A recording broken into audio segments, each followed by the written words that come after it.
Welcome back, everyone, to Why Do the Nations Rage.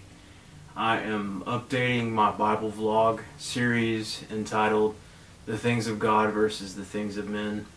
It's been a long time, I know, and I apologize for that. I've been walking through a season in my own life and dealing with things and really trying to overcome things in my flesh. I'll just be straightforward and honest with you about it. But I try to hear God, and what helps me respond to God more than anything is His grace and His presence. And I've felt His presence very strongly recently, and that has inspired me and motivated me to pick back up on the Bible vlog series. And like I said, I apologize for the gap, but I do feel that God has revealed some things to me that pertain to the subject that we've been talking about, and I feel really strongly motivated to share those things with you as we move forward in the things of God versus the things of men. So I'm going to do a quick review. Very quick review because I have a lot to share with you. I'm going to try to keep this as short as I can, but it is going to be a long vlog, I can already tell you. So those of you that want to follow along, that's awesome. I hope this blesses you because it's definitely blessing me. This is what I say at the beginning of each one of these Bible vlogs from this series, that Matthew 16:22 through 27 is the pinnacle of this vlog and its material, summed up in a single statement. And when that single statement is unpacked, it contains so many layers and so much depth. There's so much profound meaning in it. There's so much hidden knowledge and revelation that's awesome whenever you really start to look into it and what it really means. Specifically verse 25, I would say, is what we're primarily focusing on in this Bible vlog series. So I'm just going to go back. I'm just going to read over Matthew 16 verse 25. If you haven't seen the previous two Bible vlogs entitled The Things of God versus the Things of Men, I highly encourage that you go back and watch those videos before you watch this one, because I'm about to get into some really deep content, and if you haven't watched those previous vlogs, it's probably not going to make a whole lot of sense to you where I'm coming from or where I'm going. So I'm going to read this real quick. Matthew 16 verse 25. This is when Jesus promises to His disciples that if you try to hang on to your life, you will lose it. But if you give up your life for my sake, you will save it. And that's the pinnacle that I'm talking about. That is what has so many layers and so much depth, so much hidden knowledge into it. Now, I've gone over it in the previous vlogs, and I've said that it is a warning, and it's a promise, and most importantly, it's an invitation. So that's what we're going to be picking back up on. I left you in Matthew chapter 13, and we're looking at the parable of the sower. Now, what I should have done in the second vlog, part 2, is gone over a little bit about what the parables actually are, and I didn't do that. I'm sure a lot of people probably already know, but for the people that aren't as familiar with the gospel or the Bible or the parables that Jesus taught in, I'm just going to go over kind of quickly on what a parable is, and just say that it's important that we understand just how important the parables actually are that Jesus taught on. And it's important that we know why He taught in parables as well. I emphasized in Matthew 13, 10 through 13, which actually is a segment of Scripture that is between the first part of the parable and the second part of the parable in Matthew 13. The parable of the sower is what I'm talking about. And this is when His disciples question Him, and they ask Him, "Why are you speaking in parables?" Jesus replies to them that you, the disciples, are permitted to understand the secrets of the kingdom of heaven, but others are not. he then promises after this that for those who listen and truly hear the parables, more understanding will be given and they will receive an abundance of knowledge. So this is an awesome promise. This is something that we really want to pursue more than anything, is this abundance of knowledge that's hidden, that's unpacked in the parables. So I want to move on now and say that it's important that we understand why Jesus is speaking in parables. And you'll come to find, as you look into it, that it's actually multifaceted.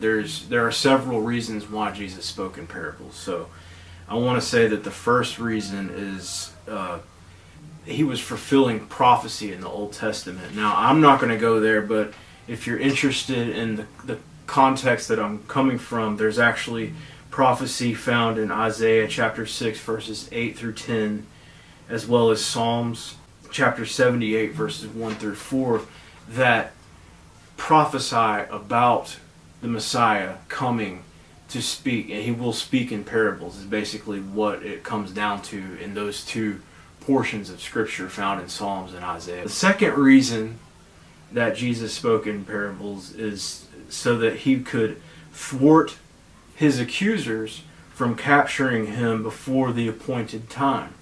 You see, Jesus didn't always teach in parables. In fact, if you look at the Sermon on the Mount, there's no parable found in the Sermon on the Mount. He was being very straightforward, very descriptive on the Beatitudes and everything. And it's believed or speculated and believed, and it actually makes sense if you follow it. But it's said that following and concluding in Matthew chapter 12, followed by Mark chapter 4, this all changed, and that this is the period of time when Jesus started speaking in parables. And it has to do with the fact that his accusers were looking for legal ways that they could capture him, arrest him, throw him into prison, and ultimately crucify him for the things that he was doing, because it was against the laws that they had came up with on their own. And I'm not going to get into that. I really don't have time to get off topic. This is the reason why that we're going to focus on, why he spoke in parables, okay? So we come to the third and most relevant reason for the parables that Jesus taught. To address this, we must first come to an understanding on what the true definition of a parable is. And I'm going to talk about this for a minute so that you can understand where I'm going. The word parable itself is derived from the Greek prefix of para. And that prefix is also found in such words as parallel, parabola, paradox, paralysis, and paragraph. The actual meaning of para is beside or side by side or alongside of. So in knowing that, the meaning of it, we can determine that a parable in the sense of Jesus' teachings is an earthly story that parallels with heavenly hidden truths. Now, saying that, I want to go back and I want to read the particular part of the parable of the sower that we're going to go over in this Bible vlog. And I'll finally get to the point, okay? So, what we're looking at specifically in this Bible vlog as far as parables is we're looking at the first circumstance of the parable of the sower. And I went over it all in the second vlog. That's why I'm saying you should watch the second vlog before you watch this one, the third one. I'm going to go ahead and read over it here. This particular portion of Scripture, if you want to follow along, is Matthew chapter 13, verses 3b, so it's like the second part of verse 3, and verse 4. And then I'm skipping over to Matthew chapter 13, verse 19, which is where he explains the meaning of the parable to his disciples. So it starts out, "Listen, a farmer went out to plant some seeds. As he scattered them across his field, some seeds fell on a footpath, and the birds came and ate them." Now, starting in verse 19, "The seeds that fell on the footpath represent those who hear the message about the kingdom and don't understand it.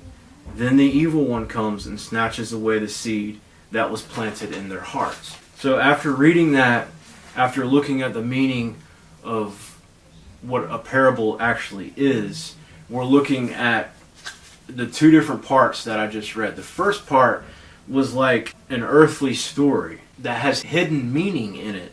The second part is the revealed meaning of that's hidden in the earthly story that has a heavenly truth to it. And you'll actually see that this knowledge, this heavenly knowledge that's hidden is from before time began. There is eternal truth to what Jesus is speaking here. And so after explaining all this, I conclude that this is an angle or perspective that we will approach the parable of the sower from in this video and in the next three videos, I'm sorry. We will be examining each detail of each of the four circumstances of each seed in the parable of the sower. And then we're going to combine its parallel counterpart, the other part, the heavenly part that has the deep meaning that's revealed in the heavenly part. We'll be looking at that counterpart as Jesus revealed its own hidden knowledge in detail. I briefly went over this in part 2. If you watch part 2, you remember when I had the big dry erase board and I was kind of going over things and comparing each part of the parable to itself. But in this vlog, we're going to be taking an even closer look. If you will, you could even say that we're going to be looking at it through the magnifying glass or the magnifying lens of the Holy Spirit. Furthermore, we will conclude in an attempt to find paralleling connections in other parts of the Word that fit with these details to increase our understanding of each circumstance.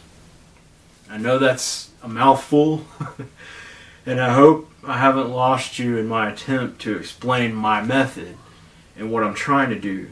If I have, just wait until we move through the first seed, which is the seed that fell on the footpath. That's what we're talking about here. And hopefully it'll start to come together for you after that point. Now, more importantly here, we're about to look at the parable of the sower in the first part. We're about to look at the seed that fell on the footpath in great detail because, I mean, for the record, most of you probably realize or you know that this particular parable of the sower is found 3 times in the Gospels. It's found in Matthew, Mark, and Luke. It's not in John. There aren't any parables in John.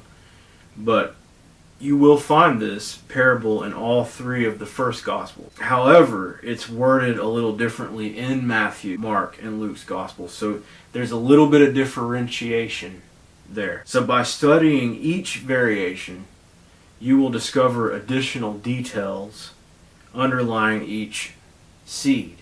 So there are things in each version of this parable that aren't in the others. So if it's important that if you really want to get a greater understanding of it, that you put them all together, you compare them, you look at what the differences are, and you build upon that. So that's what we're going to do. So by studying each variation, you will discover additional details underlying each seed.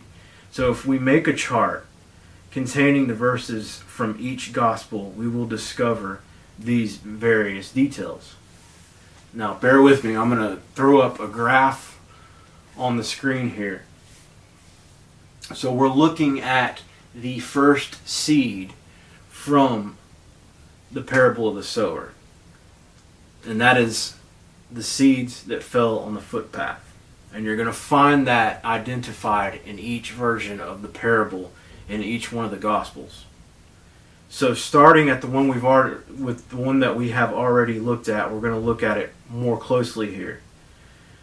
Matthew 13, verse 4. Some seeds fell on a footpath, and the birds came and ate them. That falls under the earthly story side of the parable. Now, if you look at that in Mark 4, verse 4, you're going to see pretty much the same thing. some of the seed fell on a footpath and the birds came and ate it. It's pretty much the same thing. It is the same thing. Just one variation. Instead of the birds came and ate them, it says the birds came and ate it. And I'm actually wording this or getting this straight out of the NLT. Moving on to Luke 8, verse 5, you get that some seed fell upon a footpath where it was stepped on and the birds ate it. So you get this added portion here that says it was stepped on before the birds came and ate it. Now, we're going to go over the heavenly meaning, the heavenly side of the parable now. Matthew chapter 13, verse 19, we see that this seed represents those who hear the message about the kingdom and don't understand it. Then the evil one comes and snatches away the seed that was planted in their hearts. All right, and then moving on to Mark chapter 4, verse 15, we see that this seed represents those who hear the message only to have Satan come at once and take it away. All right, now moving on to Luke chapter 8, verse 12, we see that these seeds represents those who hear the message only to have the devil come and take it away from their hearts and prevent them from believing and being saved. Now notice how Luke 8:5 tells us, or adds, in the earthly story, that not only did the seed fall on a footpath and get eaten by birds, but that it was also stepped on before it was eaten by birds. That's an important detail. And also notice that in the parallel of heavenly meaning, all three versions allude to an evil one, Satan or the devil, stealing the message from the heart. Mark, and especially Luke's version, suggests that the heart of the recipient one who hears the message would willfully have Satan come and remove it from their heart. If you look at it, that's really what it looks like. It says only to have Satan come at once and take it away. That's what Mark says. Luke says only to have the devil come and take it away from their hearts and prevent them from believing and being saved. So you see this kind of suggestion. If you really look at it, it kind of suggests that these people are willfully allowing Satan to come and steal it from their conscience or their heart or whatever, wherever the message, if they're hard-hearted and they don't accept it or they don't want to accept it, then they willfully hand it off to the enemy, to the evil one. That's important. Okay? Now, it's also really important to see that Matthew's version is worded a little bit differently if you look at it. And that the evil one comes to snatch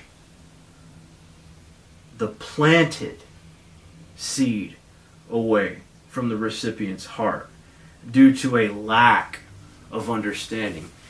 You don't see that in the other two versions.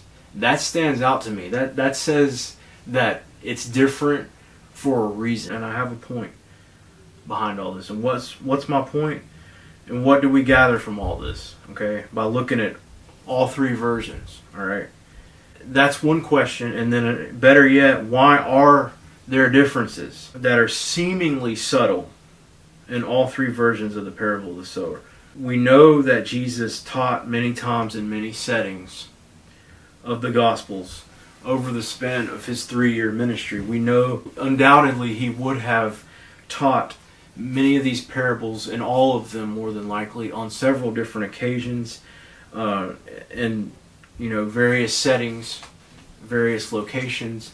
So I don't doubt that each time it mentions this particular parable in each gospel, that it's a different setting, it's a different time when they're each mentioned. So he could have worded them differently for that reason. because they're all three recording parable being taught from a different time, a different location. You see what I'm saying? But by comparing the three versions of the story of the seed that fell on the footpath, I can gather, and this is what I was saying before, that there may in fact be a slight variation within itself. I believe there's a clear difference in the heart of Matthew's version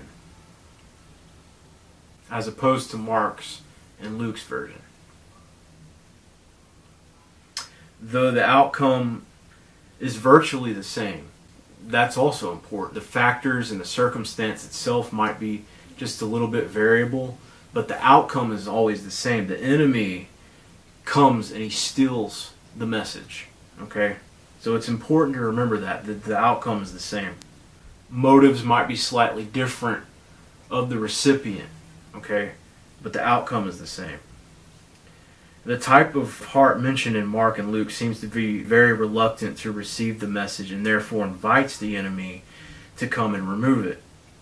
However, the type of heart in Matthew's version doesn't seem to willingly pass the message off to the enemy, but rather, through a lack of understanding, the heart itself simply cannot grasp the message, and therefore it is taken by the enemy. You see what I'm saying? Now, to conclude this Bible vlog, the final question that we're left with is, can we find examples of this type of seed elsewhere in the Word to further solidify our understanding of it for the sake of identifying it in our own walk with Jesus and in our own lives? That's the next question. That's the conclusion that we're going to come upon. And the answer is yes. Yes. In fact, we don't even have to look beyond, I mean, we will, but we really don't even have to look beyond what we've already gone over in previous vlogs. Part 1 went over some material that portray this clearly. I'm talking about Matthew's version of the seed that fell on the footpath. I went over some content in the first vlog that cover this, and I'll go over it again briefly. And I'm talking about Matthew chapter 16 verses 21 through 23. So I didn't read it before. I knew I was going to read it again, so I saved it till now. Verses 21 through 23. This is where Jesus predicts his death the first time. From then on, Jesus began to tell his disciples plainly that it was necessary for him to go to Jerusalem and that he would suffer many terrible things at the hands of the elders, the leading priests, and the teachers of religious law. He would be killed, but on the third day he would be raised from the dead. But Peter took him aside and began to reprimand him for saying such things. "Heaven forbid, Lord," he said, "this will never happen to you." Then Jesus turned to Peter and said, "Get away from me, Satan. You are a dangerous trap to me. You are seeing things merely from a human point of view and not from God's point of view." Alright, Peter clearly has a lack of understanding here. He's been with Jesus for all this time. Think about this. And even heard the hidden meanings behind the parables. Yet, he is still misled by Satan into a complete misunderstanding about the very goal that Jesus is here to accomplish. What Jesus is actually there to do. He's completely lacking in understanding on this. You also see this struggle in Peter in John's Gospel, chapter 18, verse 10. This is in Gethsemane when Jesus is betrayed and arrested. Judas calls him out with a kiss. They go to seize him. Verse 10, I'm just going to read that. Then Simon Peter drew a sword and slashed off the right ear of Malchus, the high priest's slave. And see, he was clearly out of line there. I mean, I'll go ahead and read verse 11 too, just to kind of solidify that. It says, "But Jesus said to Peter, 'Put your sword back into its sheath. Shall I not drink from the cup of suffering the Father has given me?'" Satan didn't give him that cup of suffering. The Father did. God Almighty gave Jesus that cup of suffering to accomplish his goal, which is the gospel itself. It's the good news of the gospel. So Peter is trying to keep this from, you see what I'm saying here? Peter's trying to prevent it from happening, but it's clearly God's will. There's clearly a misunderstanding here, a lack of understanding, and this is another connection that we have with the seed that fell on the footpath. And we're going to look a little bit more into this in the next vlog. But moving on, no, I'm getting kind of long-winded on this one, but I have just a little bit more to show you. What's also important here is that we see that despite all of this, this clear struggle that Peter's having in the Garden of Gethsemane, when he tries to stop Jesus from predicting his death, or reprimands Jesus for predicting his death, we know that even though he's having an internal struggle and Satan is quote-unquote sifting him as wheat, or sifting him like wheat, which is also what Jesus tells Peter, you see in Matthew chapter 16 verse 18, I'm going to go ahead and read this. This is very important here, because after Jesus asks Peter, "Who do you say that I am?" He says, you are the Son of the living God. Jesus says, "You're blessed because God has revealed this to you." And then he says something, he prophesies over Peter. In verse 18, he says, "Now I say to you that you are Peter," which means rock. "And upon this rock I will build my church, and all the powers of hell will not conquer it." So we know that even though Peter is having these struggles and he's having this internal battle, he has a lack of understanding.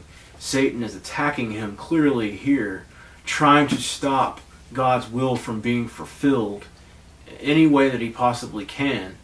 We see that clearly this is a bad situation, but if you remember that prophecy that Jesus speaks over Peter, then you know that this isn't the end. You know that there are going to be some major changes coming up, because it was prophesied by Jesus. "Upon this rock I will build my church, and all the powers of hell will not conquer it." That's powerful. That's a powerful prophecy. And sure enough, it was fulfilled, and it's still being fulfilled to this day. Moving on, I want to also give you an example of the type of heart that is found in Mark and Luke. And this is why I say there's a clear difference between the heart that the seed that fell on the footpath is talking about in Matthew, and versus the type of heart that it's mentioning in Mark and Luke. Okay, so I have an example from Mark and Luke's type of heart as well. And this type is the type that refuses the seed of the sower. And this example that I have is, of course, it would be Judas, who had been with Jesus and the other disciples, all 11 of the disciples all along. He heard the message, and not only did he misunderstand it, he outright rejected Jesus, his message, because as Jesus revealed more about his true assignment, Judas realized that Jesus was not who he thought he was. And when Jesus called on Judas to follow him, Judas saw the miracles and was inspired to follow Jesus. But Judas was looking for a Messiah that would overthrow the power of Rome. Judas was a zealot. But instead, what he found was someone who lived in total meekness and humility. A servant. God in the flesh, that's a servant. This completely threw him off. It's completely the opposite of who he thought Jesus really was. See, he was expecting this tyrant that was going to come and overthrow all the authorities of the earth. And he was right to a sense, but that's going to happen in the second coming of Christ. And nobody understood that. Judas wasn't the only one, but we're looking at Judas here. And in Luke chapter 22, verses 1 through 6, we see the ultimate example of this. I'll go ahead and read this real quick. This is when Judas agrees to betray Jesus. The festival of unleavened bread, which is also called Passover, was approaching. The leading priests and teachers of religious law were plotting on how to kill Jesus, but they were afraid of the people's reaction. And then it actually says Satan entered into Judas Iscariot, who was one of the 12 disciples, and he went to the leading priests and the captains of the temple guard to discuss the best way to betray Jesus to them. They were delighted, and they promised to give him money. So he agreed and began looking for an opportunity to betray Jesus so they could arrest him when the crowds weren't around. So we see the ultimate example here of the seed that fell on the footpath from Mark and Luke clearly. And then if you move on into John chapter 13 verses 21 through 27, you'll see how this was carried out at the Last Supper. I'm not going to read that part, but basically it's the second time that Satan entered into Judas, and that's when he went and basically finished it, and that's where Jesus was captured and arrested and ultimately crucified. And the fact is, I could continue from here to find examples of the seed that fell on a footpath throughout the Word and throughout human history. But my primary goal here is to portray its meaning and implications. So I'll wrap it up with this last bit, that is to explain that I have unraveled one layer of the mystery of the meaning of Matthew 16 verse 25. Remember I said it has many layers and much depth. But this is one of those layers. I've unraveled it for you here, and well, I haven't done it, but God has revealed it to me. You know what I mean? If you try to hang on to your life, you will lose it. But if you give up your life for my sake, you will save it. So obviously, to lay down your life, you would have to lay down your own understanding, or what Jesus identifies with in Matthew 16:23 as humans' point of view. Remember Proverbs chapter 3 verse 5, it clearly says, trust in the Lord with all your heart. Do not depend on your own understanding. So this would go along with that. And that's pretty much all I have this week. I hope you could follow along. I know I was kind of trailing off here and there, but I hope that blessed you. I hope you got to consider some things that maybe perhaps you haven't considered before, that I put some stuff together for you that you haven't actually thought about before. This was the first time that I had actually had these things revealed to me in this manner, and it has helped me grow, and it's increased my faith and even my joy in the Lord, my comfort. I have more peace on Matthew 16 verse 25, which is what I'm really attempting to go after here, is just to try to understand it more and more and live by it and enter into that invitation that I'm talking about. It's profound, it's powerful. So stay tuned. In the next vlog, we'll continue with the second seed from the parable of the sower. That's the seed that fell on shallow soil. Thank you for watching this again, and you guys take care. God bless. I'll see you soon.